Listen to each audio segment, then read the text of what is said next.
देखिए आज मैं कारक का प्रथमा विभक्ति में आपको पढ़ा रहा हूं। यह है प्रथमा विभक्ति।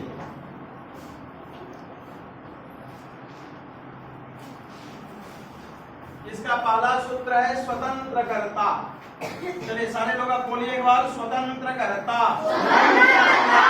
स्वतंत्र कर्ता, स्वतंत्र कर्ता। देखिए इसको पढ़ने में आपको दिक्कत हो रही है। स्वतंत्र कर्ता, स्वतंत्र कर्ता। ये सूत्र ये बताता है किसी क्रिया को स्वतंत्र रूप से संपादित करने वाले को कर्ता कारक कहते हैं। किसी क्रिया को, जैसे क्रिया के बारे में मैंने कल भी आपको बताया, जाना, खाना, हंसना, बोलना, ये सब क्या है? क्रिया। लेकिन स्वतंत्र रूप से बिना कोई दबाव का अगर कोई करता है तो जो करता है उसको हम क्या करेंगे? कर्ता कारक कहेंगे। आपको जैसे यहाँ उदाहरण, बालकः गृहं गच्छति, बालक घर जाता है। तो बालक जो घर जा रहा है उसको कोई दबाव नहीं दिया तुम घर जाओ, उसका स्वतंत्र है, उसका मन हुआ, उसकी इच्छाएं हुई कि वह घर जाए, वह स्वतंत्र रूप है। इसलिए बालक में क्या हो गया? प्रथमा विभक्ति हो गई। ठीक है।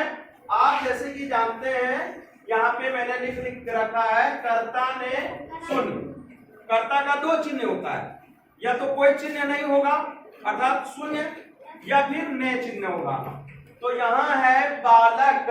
देखिए बालकः गृहं गच्छति, बालक घर जाता है। तो बालक ने को ऐसा कुछ है नहीं है, इसका मतलब है शून्य है वहां पे।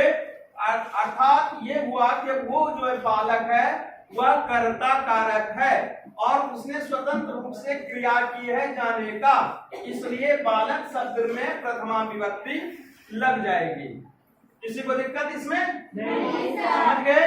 तो आप देख लीजिए, किसी क्रिया को स्वतंत्र रूप से संपादित, यहाँ संपादित मतलब होता है करना। स्वतंत्र रूप से जो काम करेगा उसमें क्या लगेगा? कर्ता कारक लगेगा, और कर्ता कारक लगने के कारण उसको क्या हो जाएगा? प्रथमा विभक्ति होगी।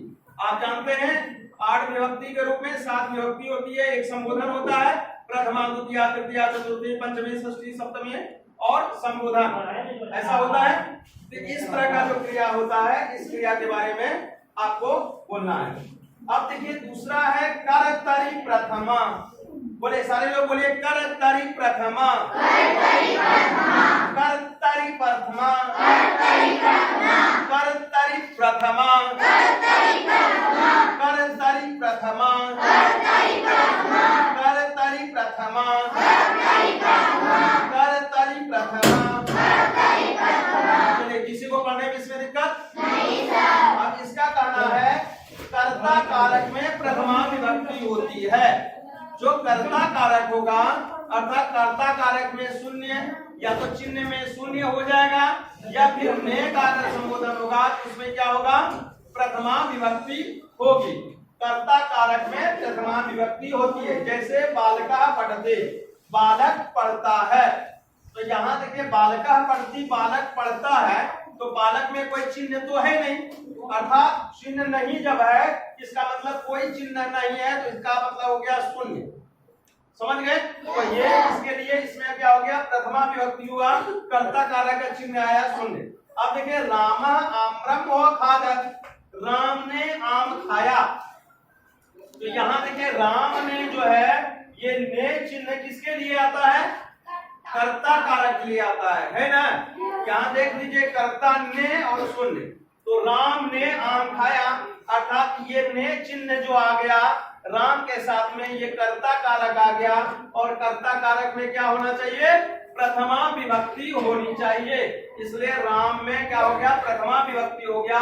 यहाँ राम एक है, राम ने अर्थात एक राम ने आम को खाया है, इसलिए कर्ता कारक में प्रथमा विभक्ति लगी। और प्रथमा विभक्ति का एक वचन लगा क्योंकि एक लोग है, रामः यहाँ बन गया रामा आम्रम और खादत्, राम ने आम खाया।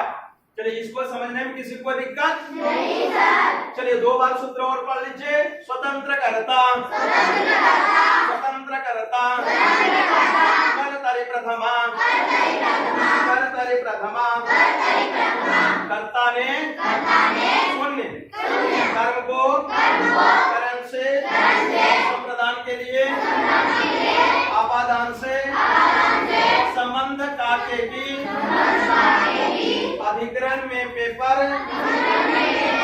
संबोधन हे अरे अहो अजी हे रे। हम लोग अंगिका भाषा में बोलते हैं ना, हे रे हिंदैया, ऐसा बोलते हैं ना। तो हे रे का हुआ संबोधन कारक, समझ गए। संबोधन में फिर वहां हे रे का संस्कृत हो जाएगा हे, समझ गए। अब आप सब इसको अपने नोटबुक में उतारिए और कल कक्षा में इसे याद करके आना है। इसी के साथ में आज की कक्षा समाप्त होती है।